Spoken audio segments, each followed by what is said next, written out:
cette nouvelle vidéo. Bienvenue à toi si tu es nouveau sur la chaîne.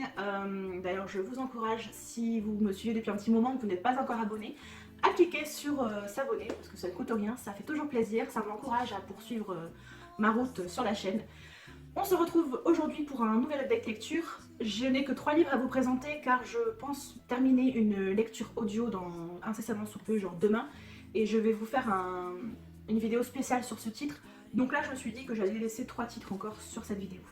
Je vais vous parler tout d'abord d'un grand classique de théâtre que j'ai lu, qui s'est lu en 1 heure à peine. Il s'agit d'Andromaque de Racine, hein, évidemment. Pour ceux qui ne connaîtraient pas ou qui veulent avoir mon avis, mon résumé écrit, je vous mets comme d'habitude les liens en barre d'informations qui vont vous diriger vers Babelio. Alors ici, j'ai pas grand chose à dire parce que voilà, c'est une pièce de théâtre classique. On a un schéma amoureux assez complexe. Alors attendez, est-ce qu'il faut que je me resitue les noms, hein. On a plusieurs personnages. On se retrouve dans quelque chose qui a été écrit au XVIIe siècle. Si je ne dis pas de bêtises. Donc nous avons Andromaque, Pyrrhus, Oreste, Hermione, Pylade, Cléone, Césis et Phénix. Alors que je me rappelle bien le bon ordre. Hermione aime Oreste, qui Oreste aime Andromaque, qui... non, c'est pas ça. Je crois que c'est plutôt l'inverse. Oreste aime Hermione, Hermione aime Pylade... Non, Pyrrhus, pardon. Pyrrhus qui aime Andromaque, et Andromaque aime Hector, son mari, qui est mort. Voilà. Donc en gros, on va se retrouver dans une sorte de... Même pas un triangle amoureux, parce que là, je crois que c'est même un quatuor. Un tel aime un tel, qui aime un tel, qui aime un tel, qui aime un tel. Voilà. Andromaque, elle, veut tout faire pour penser à son avenir et va faire un mariage de raison, entre guillemets. Il y a des trahisons, il y a des plans échafaudés pour tuer telle et telle personne. Enfin voilà, je ne vais pas vous détailler plus l'histoire parce qu'il faut vraiment la lire pour découvrir ce que c'est. Comme je vous le disais, il y a mon avis écrit, peut-être que ce soit un petit peu plus concis et précis sur ce titre. Je pense que tout le monde connaît quand même Andromaque, même si personne... Enfin, si personne ne l'a lu. Je pense que tout le monde connaît de nom, même si tout le monde ne l'a pas forcément lu. Je ne vais pas m'attarder plus longtemps sur ce titre parce que voilà, c'est un classique. J'ai bien aimé le fait que ce soit écrit en alexandrin. Donc voilà, c'est toute une pièce de théâtre qui rime. C'est assez... J'ai mis un petit peu de temps à rentrer dedans parce que c'est pas ce que j'ai tous les jours, hein, évidemment. Voilà, vous avez un langage très soutenu, vous avez même des notes pour expliquer certaines significations de mots, dans quel contexte ils sont employés, parce que voilà, c'est un peu... voilà, il y a des mots qui sont mis à l'envers, il y a des conjugaisons qui sont approximatives, enfin approximatives par rapport à nous. Voilà, ça raconte une partie de l'histoire quand même, donc voilà, cette édition date des années 50. Alors je vais la garder, même si elle est un petit peu griffonnée, tant pis. Mais ouais, c'est une édition des années 50, que j'ai trouvé des années 50, même si elle a été imprimée un peu plus tard, bref. Je passe au deuxième titre que j'ai lu ce mois-ci, enfin... ouais, le deuxième titre de cette vidéo plutôt. Pareil, je voulais lire quelque chose de rapide, pardon. Donc j'ai choisi un Anna Gavalda. Oh là là, je suis en train de perdre ma voix. Pardon. Avec Je l'aimais. Donc si vous me suivez depuis un certain temps, vous savez peut-être, ou d'ailleurs pas si vous débarquez, que j'avais eu un énorme coup de cœur pour Ensemble c'est tout d'Anna Gavalda. Donc je vous remettrai le lien ici en petit i pour que vous puissiez aller voir mon avis sur ce titre si ça vous intéresse. Ici, on se retrouve dans quelque chose de... une tranche de vie assez brute, assez brute, pardon. Oh, abrupte, j'allais dire, mais assez brute, vu qu'on est avec une jeune femme qui a à peu près la trentaine, qui se retrouve avec son beau-père, donc le mari de son... le père de son mari, plutôt. Oh, aujourd'hui, je suis déconnectée. D'ailleurs au début j'ai un peu de mal à comprendre parce que comme on parle d'enfants, tout ça, je pensais que c'était beau-père dans le sens nouveau mari de ma mère, quoi. Enfin, ça m'a un peu perturbé au début. Mais bon après quand j'ai compris j'ai fait ah d'accord, ça explique, ça explique. Voilà.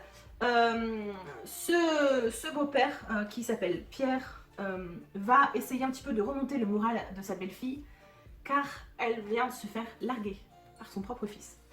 C'est-à-dire que voilà, il a rencontré une autre femme, on le suit très rapidement. Et en gros, il va l'embarquer un matin, il va la prendre en voiture avec ses 2 filles. Je crois que c'est 2 filles qu'elle a. 2 enfants, je sais. Bon, ça n'a pas trop d'importance dans l'histoire. Il les embarque, ils vont dans une vieille baraque qui n'est pas chauffée, un peu un taudis d'ailleurs, c'était un peu bizarre, j'ai pas compris pourquoi c'était dans une maison comme ça. Et en gros, pour lui remonter le moral, il va lui raconter sa propre vie. Alors j'ai pas trop vu comment ça allait pouvoir remonter le moral. On découvre quand même une belle complicité entre entre le beau-père, enfin entre Pierre et notre... je sais plus son prénom d'ailleurs à elle. Oh là là, mais c'est... Je suis comme d'habitude, hein, une catastrophe. Chloé, voilà. Chloé, en plus j'aime pas ce prénom. Donc, il va lui raconter un petit peu sa vie, il va lui raconter que qu'est-ce qui s'est passé dans son passé, qui fait qu'il est comme ça maintenant, parce que bon, bah, elle le taquine un petit peu, mais ils ont une relation assez particulière parce qu'ils peuvent se dire les choses honnêtement. En gros, elle peut lui dire que c'est un vieux con, il va pas mal le prendre. Donc voilà, c'est un petit peu particulier, donc il va se mettre à lui raconter son passé. À certains moments, ça va marcher quand même, parce que voilà, elle va rire, elle va être étonnée de le voir se livrer, car en gros, il lui a jamais adressé plus de 4-5 mots à chaque fois qu'il la croise, qu'il la voyait. Donc voilà, c'était assez intéressant. Après, le style est assez simple, hein. Anna Gavalda, elle va aller direct, hein. C'est très, il n'y a pas de fioriture. J'ai bien aimé, mais voilà, c'est quelque chose dont je vais pas me rappeler très longtemps. Enfin, très sincèrement, même si j'adore Anna Gavalda, je pense qu'à la fin de l'année, ce roman sera oublié largement. Ce que j'aime bien, c'est que bah, forcément on découvre la facette des personnages, donc ils ne sont pas tout blancs ou tout noirs, ils sont très nuancés, et que on se place aussi du côté de la personne qui quitte. Parce qu'en gros, le père, ils disent oui, vous êtes malheureuse, vous pleurez, tout ça, mais est-ce que vous avez pensé un petit peu à mon fils? Alors j'étais un petit peu choquée quand j'ai lu des trucs, mais enfin voilà, moi j'ai du mal à concevoir qu'on puisse avoir pitié, entre guillemets, de celui qui part avec quelqu'un d'autre. Alors certes, il fait le deuil d'une relation, mais comme il a retrouvé l'amour déjà, enfin moi ça me paraît un petit peu compliqué d'avoir de la compassion pour cet homme, sachant qu'il a trompé sa femme en plus. Il n'a pas attendu de la quitter, et après se remettre avec quelqu'un, c'est qu'il l'a trompé quoi. Bref, je vais pas m'étendre plus longtemps sur le sujet.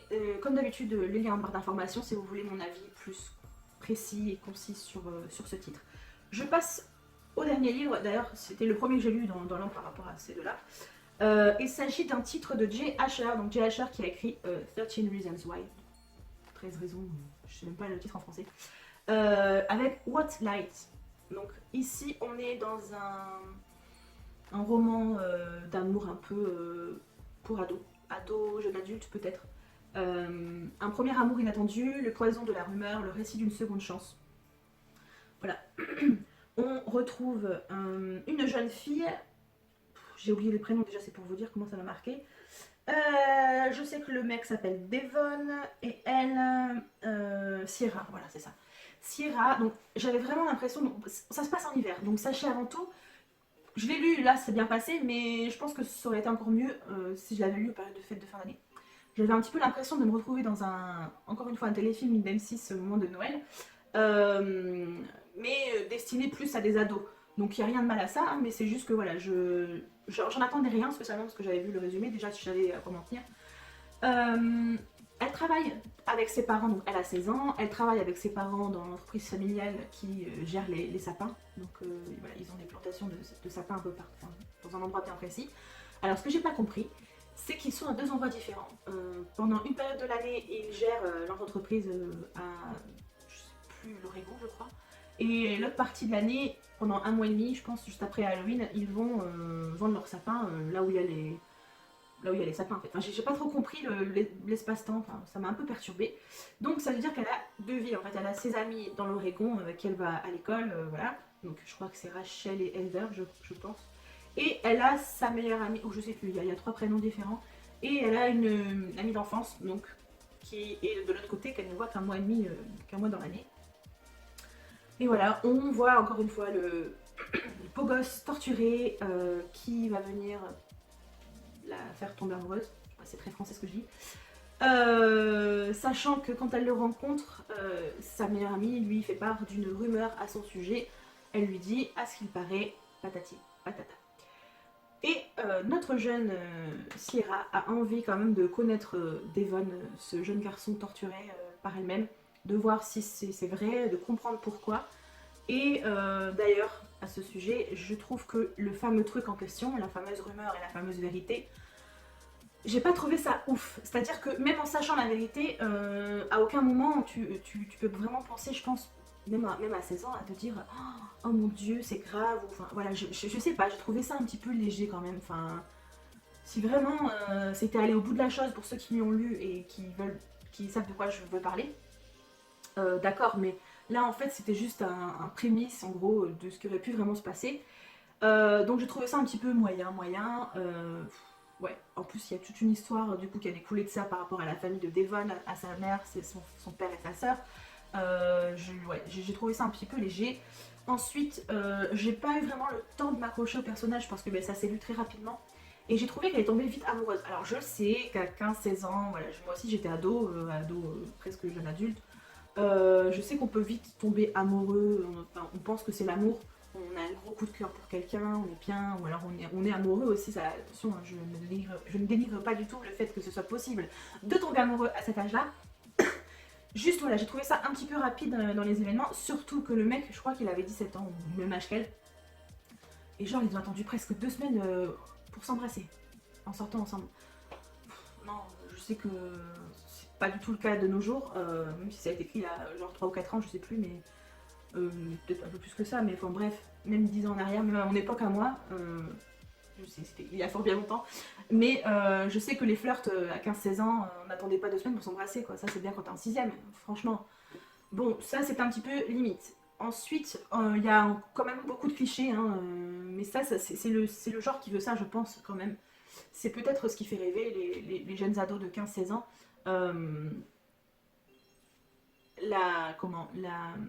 vais pas dire la fausse. Comment dire? Il n'y a pas vraiment eu il y a eu un petit peu de drague, mais ça a duré 5 minutes. À aucun moment ils vont penser à aller plus loin, alors que bon. Moi, je dis pas que les ados c'est des obsédés, mais voilà, quand même, c'est un petit peu au cœur du truc, quoi. Ensuite, au niveau du cliché, qu'est-ce que j'ai pu remarquer encore que. Oui, enfin, elle, voilà, c'est un petit peu la fille parfaite. Elle a 16 ans, elle travaille bien à l'école, elle aide ses parents, elle travaille sans râler. Elle est un petit peu libre, elle fait tout ce qu'elle veut. Enfin, voilà, c'est un petit peu trop, quoi. Ça arrive. Je pense pas que ce soit comme ça dans la vraie vie. Encore une fois, c'est un roman, donc si c'était seulement pour refléter ce qu'on vit dans la vraie vie, ce serait pas intéressant. Euh, Ses copines, toutes les trois, hein, sont un petit peu folles. Voilà, comme beaucoup de clichés de meilleures amies ou d'amis. Il y en a pas une qui peut être vraiment posée, de bons conseils. Il y en a une d'ailleurs qui réagit très violemment lorsqu'elle lui dit quelque chose. Elle lui fait une sorte de crise de jalousie.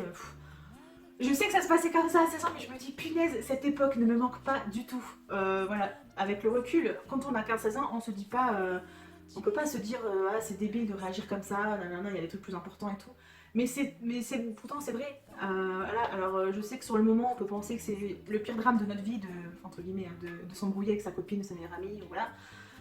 Quand on a passé la trentaine, ouais, je pense que déjà on se prendrait pas la tête pour un petit sujet comme ça, qui est abordé dans le livre. Voilà, sinon, que dire de plus? Je pense que j'ai fait à peu près le tour. N'hésitez pas à me dire en commentaire si vous avez lu ce titre. Donc je vous remets la couverture ici, hein. Donc c'est chez Michel Lafon, je pense pas l'avoir dit. La couverture, je la trouve sympa. Voilà, j'aime bien. Alors au début du livre, en plus, on a un petit mot de l'auteur qui nous dit qu'il a mis 10 ans à l'écrire, je crois. Après 10 ans de réflexion et d'écriture, j'ai le plaisir de vous le présenter enfin. Alors, j'espère qu'il n'a pas mis 10 ans à faire ça, parce que sans être méchante, ouais, voilà quoi. Je suis un peu sceptique. Alors, est-ce qu'il a attendu 10 ans et genre ça a mué dans sa tête et il l'a écrit en genre 2 mois ou 6 mois ou 1 an ou 2 ans, je ne sais pas. Mais je trouve que, à part la psychologie de Devon qui est intéressante, les autres personnages sont un petit peu light. Cela dit, j'ai quand même passé un très bon moment. Attention, on va croire que j'ai pas aimé ce livre, mais j'ai quand même passé un très bon moment. Je l'aurai certainement oublié d'ici l'année prochaine. Je pense pas le garder dans ma bibliothèque, clairement, parce que je pense pas le relire. Mais n'hésitez pas à me dire si vous l'avez lu, ce que vous en avez pensé, si ça vous fait penser à d'autres titres. Est-ce que vous aussi vous avez eu l'impression de vous retrouver dans un téléfilm de Noël? Je vais m'arrêter là pour cette vidéo parce que je vais aller me promener malgré le temps maussade. Numéro de dictionnaire, non je rigole. Je vous dis à très bientôt, portez-vous bien, profitez de votre famille quand vous le pouvez, lisez aussi quand vous le pouvez, ne faites rien aussi parce que des fois ça fait du bien de ne rien faire. Je vous dis à très bientôt, encore une fois, prenez soin de vous. Ciao ciao.